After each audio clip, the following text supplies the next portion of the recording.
On the news tonight, roundtable on the inclusion of more women in governance underway in Lagos. NLC President Joe Ajero picked up by Nigerian Security Agency on its way to the United Kingdom. Good evening and welcome to NTA Ijebu ode News at 7. My name is Temidayo Famoyegun. Renewed commitment on media relations to promote gender equality, especially inclusion of more women in governance, has begun with the signing of Memorandum of Understanding between United Nations Women and Media Executives. Joel Popola reports that the fourth estate of the realm is now expected to set an agenda on gender equality through its editorial policy. Pivotal role in national development if given the opportunity. From the 35% affirmative action, Planet 50/50, including the Sustainable Development Goals, Nigeria is a signatory to these protocols, but the inequality gap still persists. Apart from being the voice of the voiceless, the media has a power to change unwanted narrative through its agenda-setting power, which is the thrust of this Memorandum of Understanding, a renewed determination to amplify the gender conversation, which all government-owned and private media organizations are pledged to give attention to. UN Women Country Representative to Nigeria, Beatrice Eyong, and other stakeholders urge women to leverage on this development and make positive impacts. This work about gender equality or inequality is actually around changing behaviors. So the media has full power to change the narratives. It must jointly be seen as articulated by UN Women 50/50 for accelerated development. We need it for this country, and there are capable women. If we can just focus on addressing the concerns to enable women to be included into the society, it will advance, it will lift all of us up. Panelists who stressed the political inclusion of women in governance agreed that women need to rekindle their determination to make meaningful impact. We need to have that boldness. We need to let people know that we are ready. It is when we are ready that our voices will be heard. We can set the women agenda for governance and politics in Nigeria, and it's good that we're already looking ahead at 2027. It is expected that the agreement will help mobilize actions and dismantle the systemic barrier against women. In Lagos, Joel Popola, NTA News.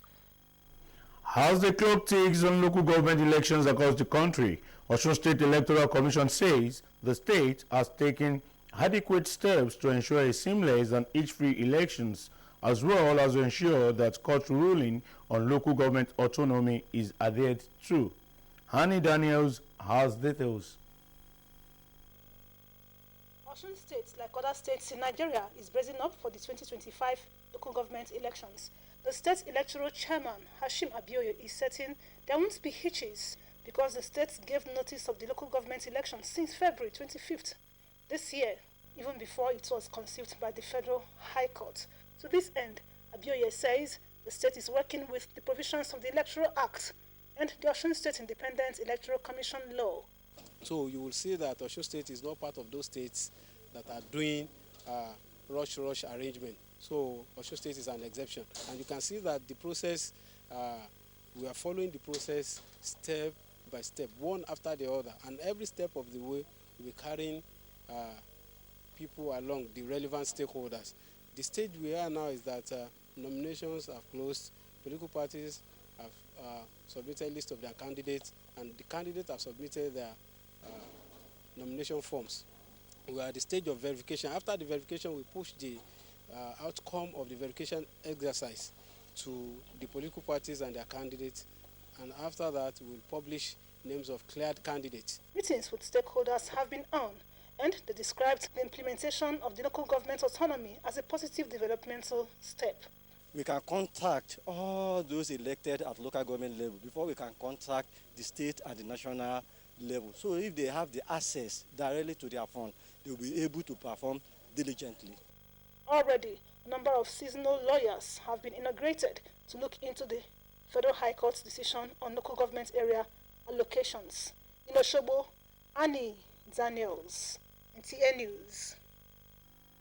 The head of the Civil Service of the Federation, Didi Esther Wilson Jack, has called for stronger collaboration among federal permanent secretaries to accelerate the implementation of the Federal Civil Service Strategy and Implementation Plan 2021 to 2025.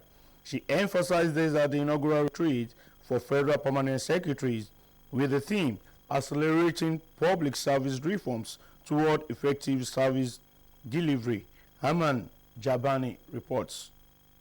Head of the Civil Service of the Federation, Didi Esther Walston Jack, highlighted Permanent Secretary's critical role in bridging policy formulation and execution while urging them to align their operations with the objectives of the FCC 25 to ensure effective implementation and uphold the principles of good governance, as it is not just a document but a strategic roadmap that will shape a more efficient, accountable and citizens-focused public service. Commending the permanent secretaries for their dedication to maintaining the service values and standards, the head of the civil service encouraged them to see themselves as custodians of institutional knowledge, tasked them with serving Nigerians with integrity and impartiality, as well as training and development programs to enhance civil servants' skills and competencies.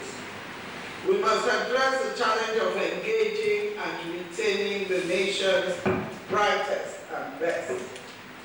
The civil service must be a magnet for talent. We must offer an environment where excellence is rewarded, innovation is encouraged, and everyone feels their contributions are valued and impactful. Walston Jack also highlighted the importance of embracing the core values of accountability, meritocracy, professionalism, loyalty, and efficiency as the foundation of their leadership, and called for unity and commitment to the reform agenda, as it is a testament to the integral role of the permanent secretaries, stressing that their dedication and effort are crucial to ensure that the civil service meets current expectations and evolves to better serve the Nigerian public. Hamman Jabani, NTA News. The recruitment of about 1,600 teaching and non-teaching staff into primary and junior secondary schools in Kwara State has formally commenced as job seekers in their hundreds stormed various local government education offices to submit their applications. The exercise, as conducted by the Kwara State Universal Basic Education Board, recorded a massive turnout of applicants and was generally peaceful, despite the initial hiccups in some centers. Abdul Hafiz Alaya's report is here presented. Education offices across the 16 local government councils played host to applicants who came to submit their CVs and other necessary documents. True to the promised community-based recruitment approach, critical stakeholders were on ground to monitor the exercise while security personnel maintained orderliness. Expectedly, some centers became rowdy due to unruly conduct of few applicants. The executive chairman of SUBEB intervened and normalcy was restored. Are you okay? The recording will be done at their level. Some of our people, they were in haste, and we have calmed them. We tell them that they should be patient. We started around 9 o'clock on the dot, and it was peaceful. Soli Olainka, one of the early birds at Ilorin South Center, successfully submitted his application despite the initial challenge. I have done my own, inshallah, and I wish, inshallah, I will be choosing. We are here to do the exercise for the recruitment under the SUBEB local government, Ilorin South local government. It's going smoothly. The count, the queue is accurate. The security agent is do the arrangement very normal. We want them to took it as based on merits. That's what we need. We are expecting the good result, though. Please, and the number they want to collect is very small. The State Universal Basic Education Board, under the headship of Professor Shehu Rahim Adaramaja, is conscious of the huge number of applicants and will ensure that only the qualified are hired for the jobs. We thank God that the governor has deemed it right to say he's going to engage 1,611. So from that, now we have seen the situation, we give him the report. If there is a way we can increase the numbers of slots, there's no problem. But truly, many job seekers are outside seeking for means of livelihood. Successful candidates are expected to be shortlisted in no distant time. Please stay tuned. We'll be back shortly.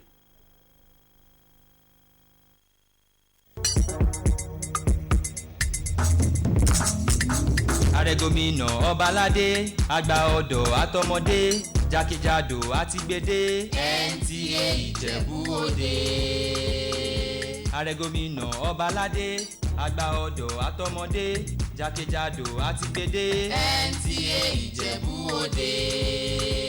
Your heritage station, we are the light of nation and the light of generation. NTA Ijebu Ode. Your heritage station, we are the light of nation and the light of generation. NTA Ijebu Ode. NTA Ijebu Ode, your heritage station. Welcome back. Nigerian security has picked up the president of the Nigerian Labour Congress, Joe Ajaero, at the Nnamdi Azikiwe Airport on his way to the United Kingdom. The development NLC Head of Information, Benson Upa, informed our Labour correspondent, Joseph Otsen, that Ajaero was on his way to attend a Trade Union Congress conference in London, which begins today. Though details and reasons for the arrest are still not certain, Ajaero was early invited, if you recall, by the Nigeria police over alleged terrorism financing charges. After honoring the invitation and was allowed to go, the NLC president was again re-invited by the police along with the Secretary General of the Union, Emmanuel Ubuaja, to answer questions regarding plans to cause public disturbance.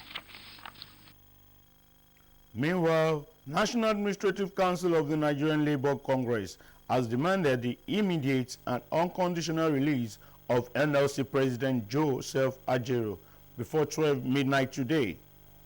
This formed part of the communique issued by the National Administrative Council after its emergency meeting held to address the arrest and detention of Joseph Ajaero by security agencies at the Nnamdi Azikiwe International Airport, Abuja.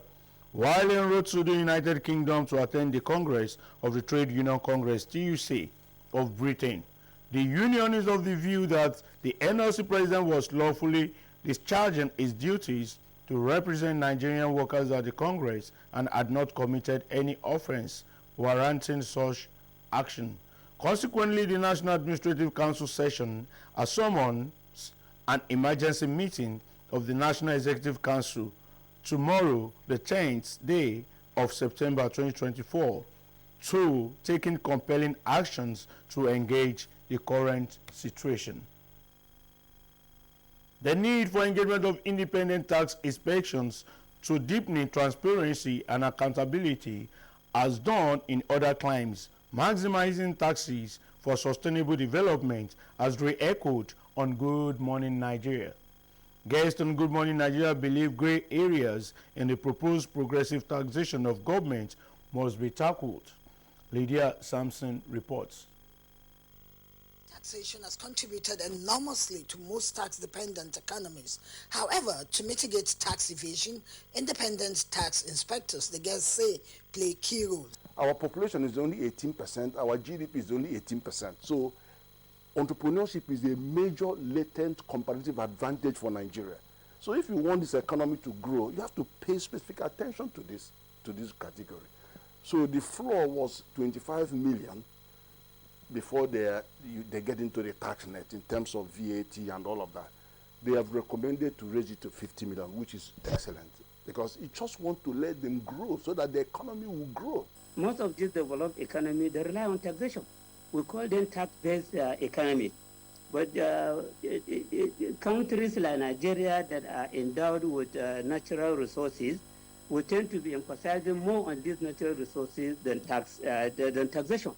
And then if the tax system is not good enough to generate enough for the development of the economy, even the natural resources will not be useful.